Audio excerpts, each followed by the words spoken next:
Have you ever had one of those days where you're so bored that the only thing you want to do is scroll on your phone? You tell yourself it'll only be for a few minutes, but before you know it, an hour turns into two. The strange part is that after all that scrolling, you somehow feel even more bored than when you started. So you jump from one app to another, hoping the next feed will finally show you something exciting. A few minutes on one platform turns into a few minutes on another, and eventually you're back where you started. It feels like you're searching for something, but you're not even sure what you're looking for anymore. Deep down, you know you could be doing something more productive. But let's be honest, not every day is meant for productivity. Sometimes the thought of optimizing your life, learning a new skill, or checking things off your to-do list feels completely exhausting. You don't want to hustle, you just want to feel like yourself again. The problem is that many of us don't really have hobbies outside of our phones. Whenever we have free time, our first instinct is to grab a screen. Over time, we forget that there are so many simple things that can make life feel enjoyable again. So today, I want to share a few low-effort hobbies that have helped me spend less time online and more time actually enjoying my day. These aren't expensive hobbies, and you don't need any special talent to start them. Most of them require almost no planning at all. And before we get into the list, I should probably mention that if you're expecting intense workouts or extreme outdoor adventures, this isn't that kind of video. These hobbies are for people who feel mentally tired, emotionally drained, or simply want something relaxing to do without using a ton of energy. The first hobby is incredibly simple. Walk somewhere you've never been before. I'll be honest, I'm naturally a homebody. Staying inside is comfortable, everything I need is already here, my favorite clothes are here, my snacks are here, and I don't have to deal with traffic or crowds. But I've also noticed that when I stay inside all day, I almost always end up spending most of my time looking at a screen. And whenever the weather is nice, I can't help but feel like I'm wasting it. So I've started putting on a pair of comfortable shoes and walking somewhere new. Sometimes I'll head toward a local cafe. Other times I'll visit a nearby park or explore a neighborhood I've never really paid attention to before. I don't always have a destination in mind. The point isn't where I end up, it's simply getting outside. One of my favorite things about walking is that there's no deadline. You don't have to rush, you don't have to impress anyone. You can move at your own pace and simply observe what's happening around you. Some days I listen to music. Other days I'll play an audiobook or podcast. And occasionally I don't listen to anything at all. I just enjoy the sounds of the city, the birds, the wind, or people passing by. What's surprising is how quickly time passes.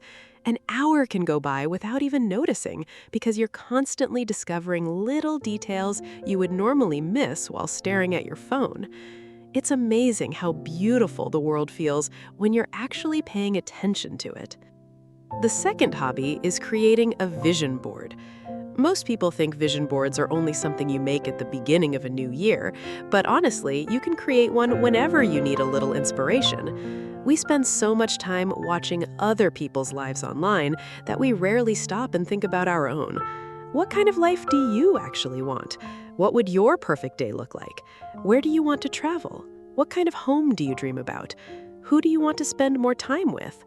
A vision board gives you a chance to answer those questions visually. You can collect photos from Pinterest, magazines, old postcards, or even your own camera roll.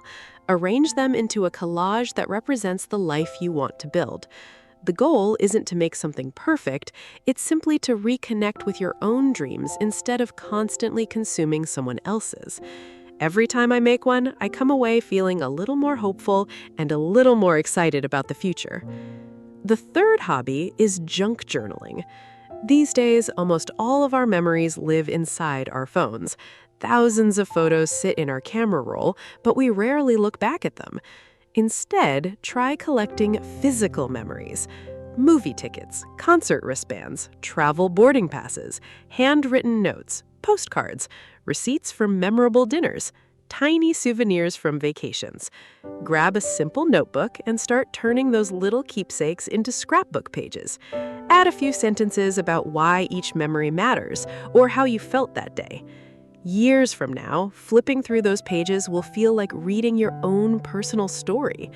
There's something incredibly satisfying about preserving memories in a physical way instead of letting everything disappear into a digital folder. And the best part is, once you get started, you'll probably forget about your phone completely. Sometimes the simplest hobbies are the ones that help us feel the most present. One habit that completely changed the way I spend my evenings is gentle movement. And no, I don't mean pushing yourself through an intense workout or trying to hit a new personal record at the gym.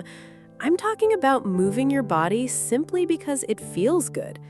For the longest time, I believed exercise had to be difficult to be worthwhile. If I wasn't sweating like crazy or completely exhausted afterward, I felt like it didn't count. But over time, I realized that mindset made me avoid exercising altogether. Now, instead of thinking about fitness as another task on my to-do list, I think of it as a way to reset my mind. Some evenings, I'll roll out a yoga mat and spend 20 minutes stretching. Other days, I'll follow a beginner Pilates routine, or even just practice a few simple mobility exercises. The goal isn't perfection. The goal is to give my body a break from sitting in the same position all day.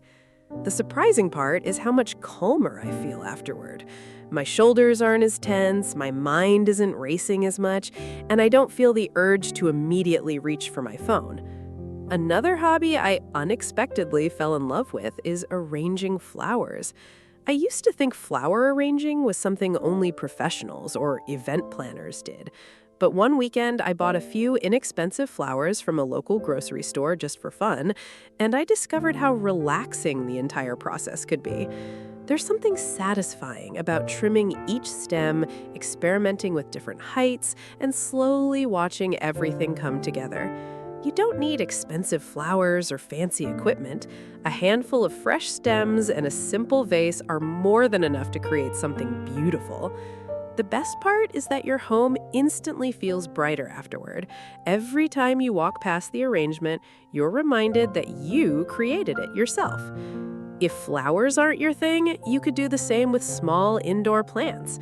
Caring for something living has a way of slowing you down and making your space feel more welcoming. Another hobby that never fails to pull me away from my phone is baking. I'm definitely not a professional baker, and honestly, I don't want to be. I stick with recipes that are simple enough to enjoy instead of stressing over every tiny detail. Cookies, banana bread, brownies, muffins, those are my comfort recipes. What I love about baking is that it demands your attention. You measure ingredients, mix everything together, keep an eye on the oven, and before you know it, an hour has passed without checking social media once. And even if the recipe doesn't turn out exactly the way you imagined, you've still learned something. Plus, there's something special about sharing homemade treats with family, friends, or neighbors. A simple plate of warm cookies can brighten someone's day far more than another hour spent scrolling online. The biggest lesson I've learned is that hobbies don't have to be impressive to be meaningful. They simply need to make you feel present. If an activity helps you slow down, smile a little more, or forget about your notifications for a while, then it's already doing exactly what it's supposed to do.